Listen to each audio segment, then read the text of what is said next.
جب انہیں یہ پتہ چلتا کہ جہیز کے نام پر بھی انہیں پھوٹی کوڑی نہیں ملنے والی تو وہ لوگ پلٹ کر نہیں آتے۔ آہستہ آہستہ میں نے شادی کے خیال کو اپنے دل سے نکال دیا اور ماں سے بھی کہہ دیا کہ دنیا خوبصورتی کی پجاری ہے اور مجھ میں ایسی کوئی خوبی نہیں ہے کہ مجھے کوئی پسند کرے، تم اس خیال کو اپنے دل سے نکال دو۔ اور پھر اماں بیمار ہوتی رہ گئی۔ اس نے میرے روگ کو دل سے لگا لیا، پھر دوبارہ وہ اٹھ ہی نہیں سکی۔ آہستہ آہستہ گھر کا سامان بیچ کر ہم گزارا کرتے رہے، مگر کب تک؟ گھر میں تو ایسی کوئی قیمتی چیز اب رہی ہی نہیں جس کو بیچ دے۔ تب میں نے اماں سے کہا کہ میں لوگوں کے گھروں میں کام کر لوں گی، مگر یوں خود کو اور تمہیں بھوک سے مرنے نہیں دوں گی۔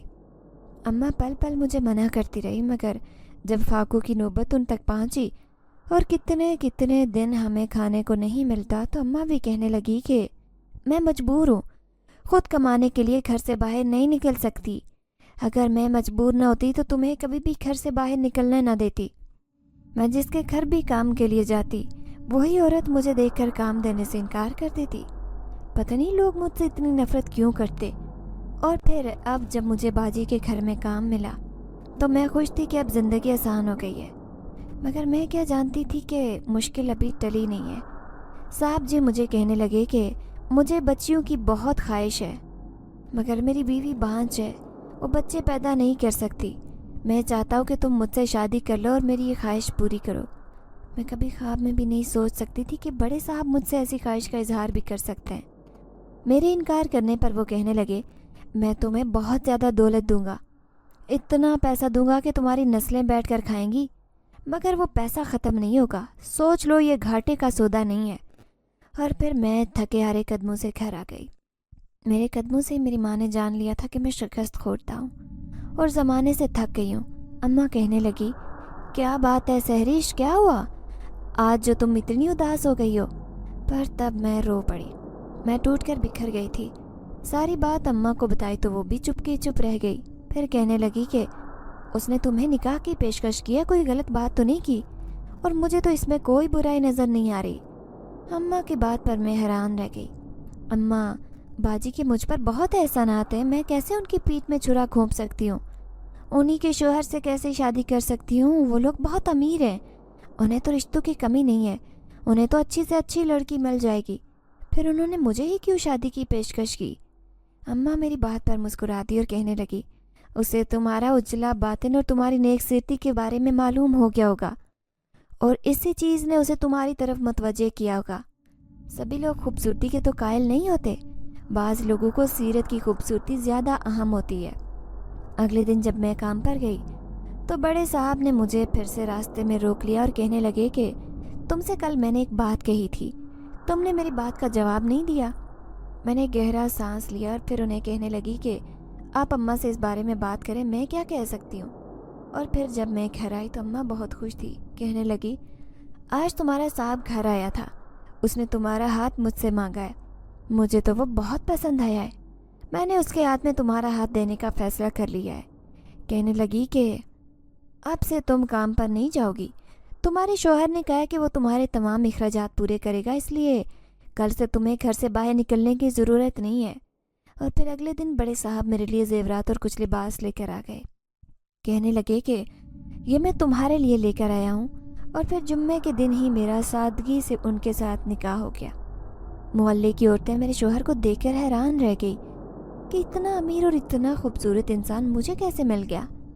اماں کو کہتی کہ تم نے یہ ہیرا کہاں سے ڈھونڈا ہے، جبکہ اماں مسکرا کر رہ جاتی یہ سب قسمت کے کھیل ہیں اور جس کو نواز دے۔ تب اماں کی اس بات پر وہ منہ بسور کر رہ جاتی۔ میں بھی آہستہ آہستہ اس زندگی کی عادی ہوتی چلی جا رہی تھی۔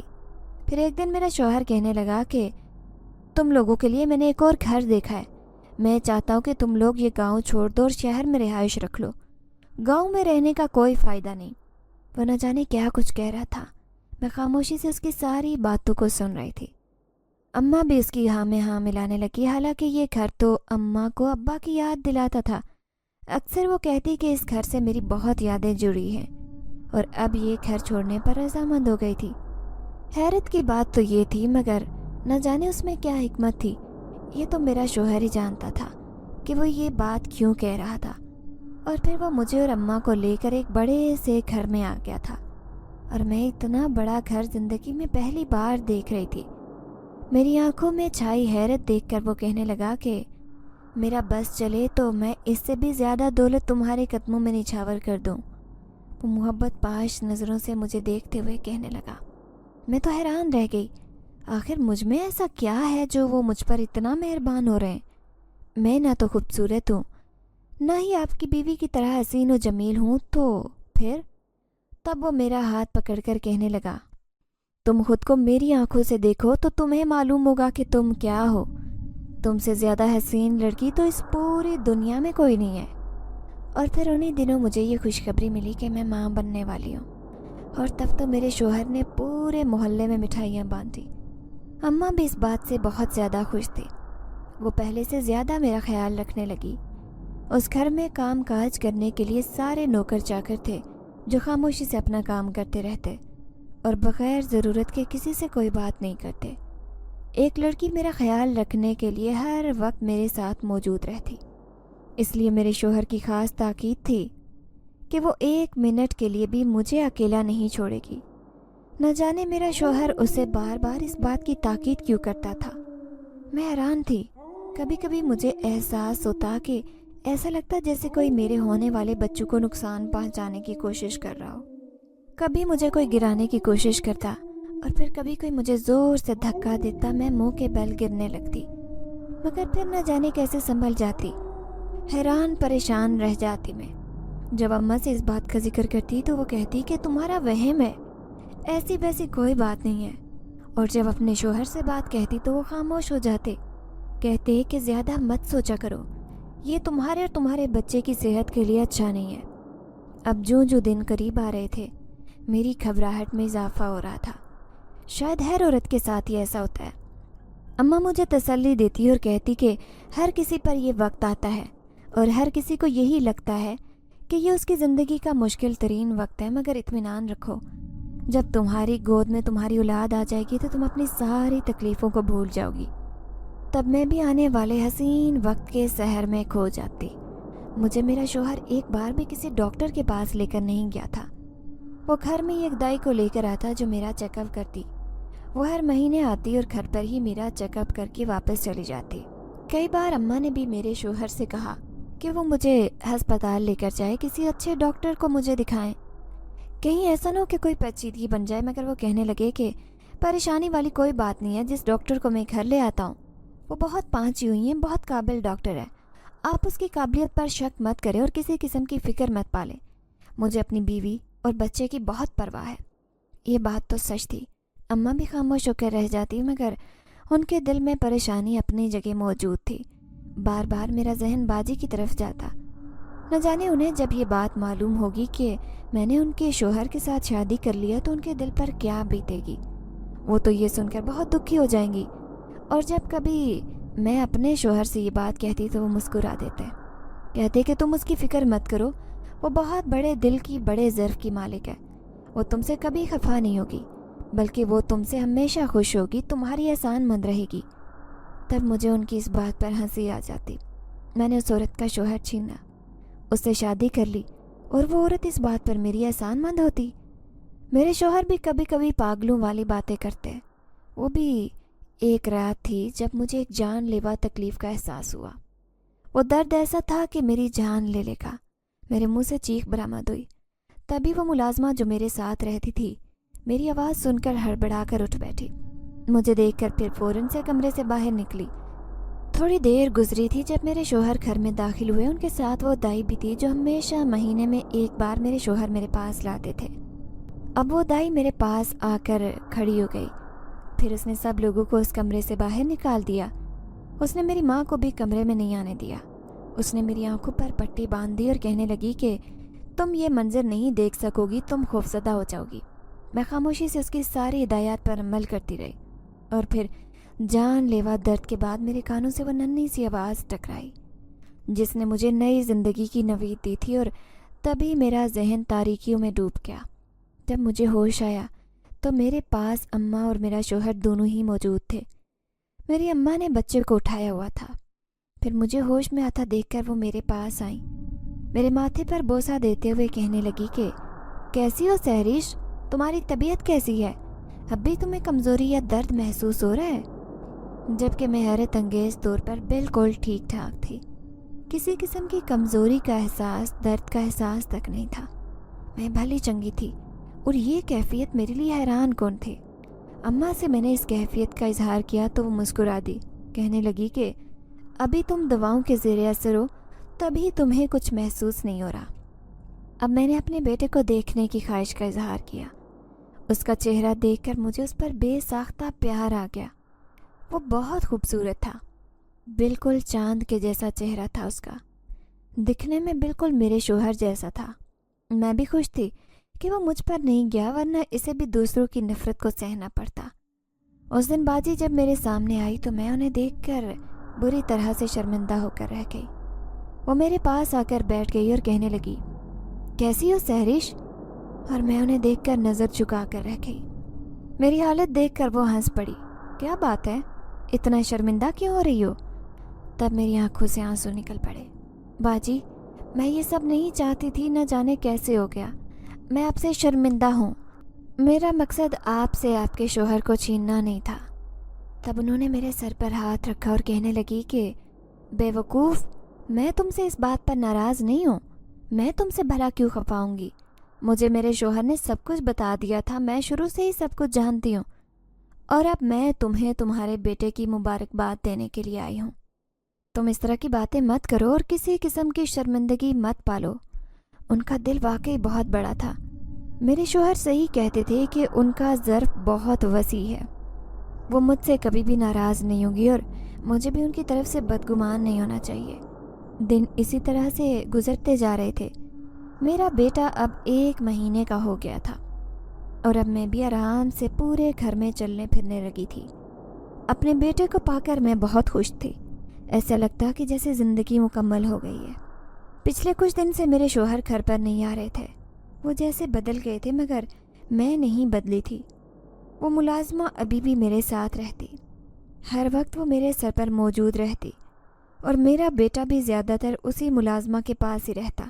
وہی اسے سلاتی اور وہی اسے روتے ہوئے خاموش کرواتی۔ اس دن جب میرے شوہر آئے تو گم سم سے تھے اور بالکل خاموش تھے۔ میرے پاس آ کر بیٹھ گئے۔ ان کی آنکھیں جیسے کسی غیر مرے نقطے پر جمی ہوئی تھی۔ کیا بات ہے، آپ اتنے پریشان کیوں ہیں؟ انہیں اس طرح دیکھ کر میں خود بھی پریشان ہو گئی۔ انہوں نے ذرا کی ذرا نظر اٹھا کر میری طرف دیکھا، اور پھر گہری سانس لے کر کہنے لگے کہ تمہارے ساتھ کچھ باتیں کرنا چاہتا ہوں، جو آج سے پہلے کبھی نہیں کی۔ اب وہ باتیں کرنے کا وقت آ گیا ہے۔ کیا مطلب، کیسی باتیں؟ میں بری طرح سے چونکی تو وہ مجھے دیکھتے رہے، پھر کہنے لگے کہ جو کچھ میں تمہیں کہنے لگا ہوں، اپنا دل بڑا کر کے اسے سنو۔ ان کے اتنے سنجیدہ انداز پر میں اندر سے سہم کر رہ گئی۔ نہ جانے ایسی کون سی بات ہے، اور پھر جو کچھ انہوں نے مجھ سے کہا، مجھے بتایا، اسے سن کر تو جیسے میں یقین اور بے یقینی کی کیفیت کے درمیان ڈولنے لگی تھی۔ کیا یہ سچ ہے؟ یہ حقیقت ہے، مگر ایسا کیسے ہو سکتا ہے؟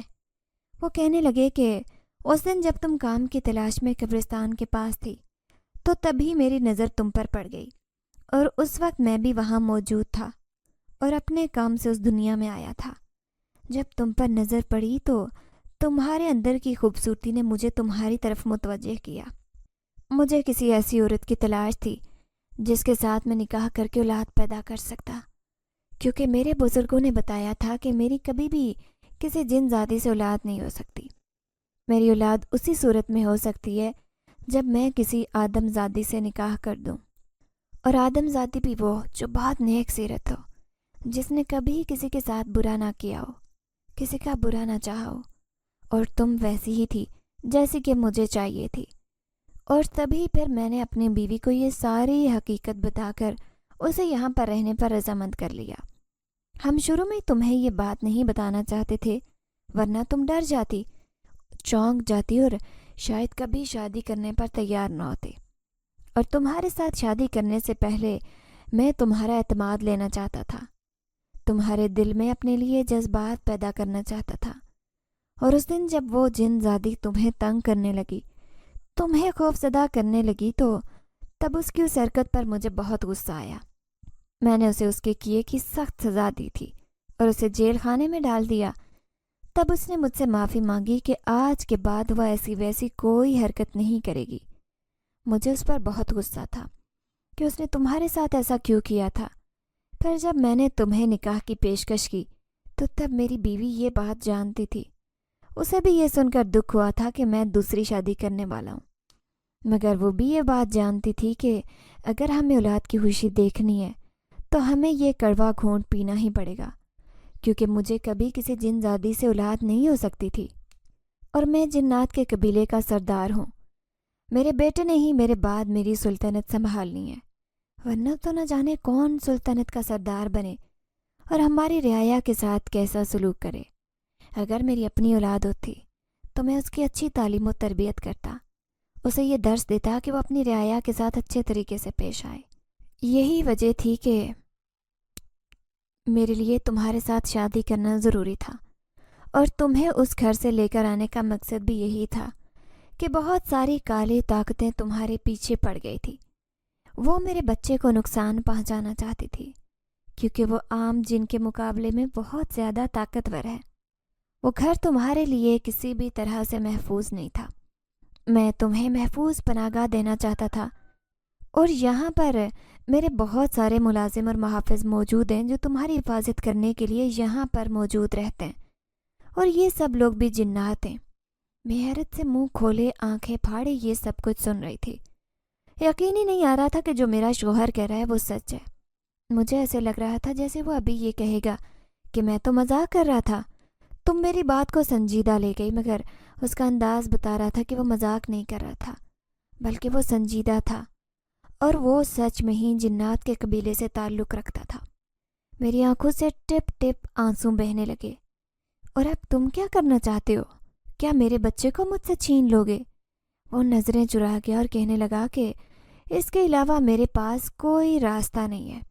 مجھے اپنے بچے کو یہاں سے دور اپنی دنیا میں لے کر جانا ہوگا، مگر میں تمہارے بچے کو تم سے ملوانے کے لیے لے کر آتا رہوں گا، اور طور میں تمہیں بھی اپنے ساتھ قید نہیں رکھوں گا۔ تم جب چاہو جس کے ساتھ چاہو نکاح کر سکتی ہو، مگر میں تم سے یہ گھر نہیں لوں گا۔ میں تمہیں اتنی دولت، اتنا روپیہ پیسہ دے کر جاؤں گا جو تم ساری زندگی آرام سے بیٹھ کر کھاؤ گی، تمہیں کسی کی ضرورت نہیں پڑے گی۔ میں نے شکوہ کناہ نظروں سے اسے دیکھا۔ تو تم یہ میرے وقت کی قیمت دے رہے ہو؟ مجھ سے میرا بچہ چھین کر اس کی قیمت ادا کر رہے ہو تاکہ میں اس دولت کے لالچ میں آ کر بہل جاؤں۔ اب کی بار وہ شرمندہ ہو گیا اور کہنے لگا، میرا ایسا بالکل مطلب نہیں ہے، تم غلط سمجھ رہی ہو۔ میرا بیٹا انسان اور جن کے ملاپ سے ہوا ہے، اس کے لیے دنیا یہ کسی بھی طرح سے مناسب نہیں ہے۔ وہ عام جن کے مقابلے میں بے پناہ طاقتوں کا مالک ہے۔ یہاں پر اس کے بہت سارے دشمن ہیں جو اسے نقصان بھی پہنچا سکتے ہیں۔ تم کیا چاہتی ہو کہ تمہارے بیٹے کو کوئی نقصان پہنچے؟ میں نے نفی میں سر ہلایا اور وہ کہنے لگا کہ اسی لیے میں اسے یہاں سے لے کر جانا چاہتا ہوں۔ میری دنیا اس کے لیے محفوظ ہے، اور ایسا نہیں ہے کہ میں اسے تم سے بے خبر رکھوں گا۔ میں اسے تمہارے بارے میں سب کچھ بتاؤں گا کہ تم اس کی ماں ہو، تمہارا بھی اس پر حق ہے۔ پھر وہ میرے بچے کو مجھ سے لے گیا۔ میں نے اسے درخواست کی تھی کہ تم مجھ سے اپنا نام مت چھینو، مجھے طلاق مت دو۔ میں کسی اور انسان سے شادی نہیں کرنا چاہتی، اب دوبارہ اپنا گھر نہیں بسانا چاہتی، کیونکہ میرا دل اندر سے خالی ہو گیا تھا۔ مجھے محبت پر اعتبار ہی نہیں رہا تھا۔ جب وہ میرے بچے کو لے کر اپنی دنیا میں چلا گیا تو یہ ساری حقیقت میری ماں کو بھی معلوم ہو گئی تھی۔